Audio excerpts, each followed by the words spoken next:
दिल्ली के विधानसभा चुनाव नजदीक है, लेकिन लगता है कि आम आदमी पार्टी के पास गिनवाने के लिए कोई काम नहीं है। तभी तो लगे पड़े हैं चिट्ठी चिट्ठी का खेल करने में। अभी दिल्ली की मुख्यमंत्री आतिशी एलजी को चिट्ठी लिखकर बेमतलब की राजनीति करती है और अब उनके सरजी की हरकत आप सुनेंगे तो आपको हंसी आ जाएगी।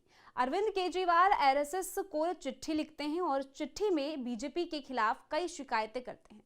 इस चिट्ठी में आखिर क्या लिखा है, इस चिट्ठी को लिखने के पीछे केजरीवाल का पॉलिटिकल एजेंडा क्या है और क्यों चुनाव से पहले लेटर पॉलिटिक्स कर रही है आम आदमी पार्टी, सभी सवाल का जवाब देंगे आपको इस वीडियो में। लेकिन उससे पहले आप आयोन भारत को सब्सक्राइब कर लीजिए। स्वागत है आपका, मेरा नाम तान्या अधिकारी है। दरअसल दिल्ली में इस वक्त आम आदमी पार्टी चिट्ठी चिट्ठी का खेल कर रही है। अभी दिल्ली की मुख्यमंत्री ने एलजी को चिट्ठी लिखी थी, अब उनके सरजी ने आरएसएस को पत्र लिखकर मोहन भागवत को भी लपेटे में ले लिया है।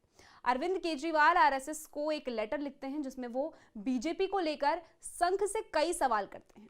अपने पहले सवाल में वो कहते हैं कि बीजेपी ने पिछले दिनों में जो भी गलत काम किए हैं, क्या आरएसएस उसका समर्थन करती है। केजरीवाल ने दूसरे सवाल पूछा कि बीजेपी के नेता खुलकर पैसा बांट रहे हैं, क्या आरएसएस वोट खरीदने का समर्थन करती है। इसके आगे उन्होंने ये भी पूछा कि बड़े स्तर पर दलित पूर्वांचली के वोट काटे जा रहे हैं, क्या आरएसएस को ये गलत लगता है या ये लोकतंत्र के लिए सही है या नहीं।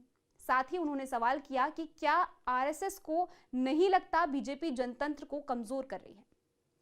ये सभी सवाल केजरीवाल ने आरएसएस से करते हैं, लेकिन केजरीवाल का बीजेपी को लेकर संघ से इस तरह का सवाल करना कुछ समझ नहीं आता है। अगर आपको बीजेपी से सवाल जवाब करने हैं तो आप सीधे बीजेपी के नेताओं से सवाल कीजिए कि छोटे बच्चे की तरह आरएसएस से शिकायत करने का मतलब क्या है। आरएसएस कोई राजनीतिक संगठन तो है नहीं। मोहन भागवत जाकर मोदी को सीख तो देंगे नहीं। आरएसएस एक संघ है जो कि बीजेपी राजनीतिक पार्टी से अलग है। क्या मतलब बनता है कि आप बीजेपी को लेकर आरएसएस को चिट्ठी लिख रहे हैं। दरअसल केजरीवाल की इस हरकत को देखकर एक ही बात याद आती है। आपने क्लास के उस बदमाश बच्चे के बारे में जरूर सुना होगा जो अपनी छवि सुधारने के चक्कर में टीचर्स को क्लास के होशियार बच्चे के बारे में झूठी बातें बताता है, मगर आखिर में टीचर से खुद ही पिट जाया करता है। बिल्कुल वही हाल है अरविंद केजरीवाल का। केजरीवाल विधानसभा में हार की दहलीज पर खड़े हैं, मगर ऐसे चटपटा रहे हैं कि अब उन्हें कुछ समझ ही नहीं आ रहा है। लेकिन चुनाव सिर पर है तो कुछ ना कुछ तो करना ही है। तो केजरीवाल चुनाव से पहले लेटर पॉलिटिक्स कर रहे हैं और अपनी घटिया राजनीति में उन्होंने आरएसएस जैसे पवित्र और बड़े हिंदूवादी संगठन को भी लपेटे में ले लिया है। लेकिन हमारा भी एक सवाल केजरीवाल से है। आपने बीजेपी की शिकायत में आरएसएस से तो कई सवाल कर दिए हैं, लेकिन आप पर जो सवाल उठ रहे हैं उसका जवाब जनता को आप कब देंगे। आपकी झूठे वादों की जो शिकायत है दिल्ली की जनता किससे जाकर करे। आपने कहा था कि दिल्ली को लंदन बना देंगे। आपने कभी शीश महल से बाहर निकलकर दिल्ली की सड़कों पर घूमा है। आपने कहा था कि दिल्ली वालों को 24 घंटे साफ पानी देंगे। आपने कभी जाकर देखा है कि किस हाल में दिल्ली के लोग गुजारा कर रहे हैं। दिल्ली में टैंकर माफियों का इतना अपवाद हो रहा है, इतना पैर पसार रहे हैं, आपने कोई भी कदम इसको लेकर उठाया। आपने कहा था कि यमुना को 2 साल में साफ कर देंगे। यमुना की आज जो स्थिति है, कोई अगर उसके पास भी चला जाए तो गंभीर बीमारियों का शिकार हो सकता है।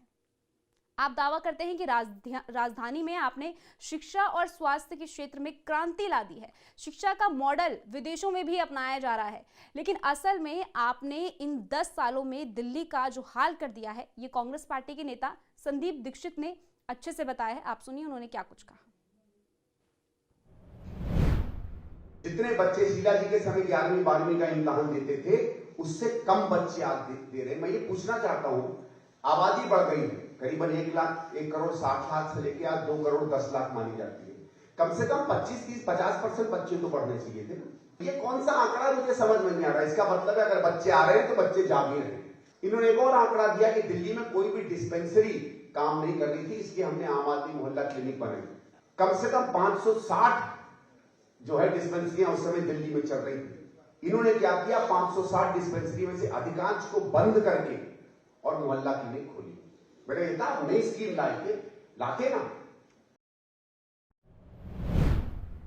दरअसल आम आदमी पार्टी बहुत जल्द दिल्ली की सत्ता से बेदखल होने वाली है और ये बात अरविंद केजरीवाल अच्छे से जान चुके हैं और शायद यही कारण है उनकी इस तरह की राजनीति करना और झूठ फैलाना।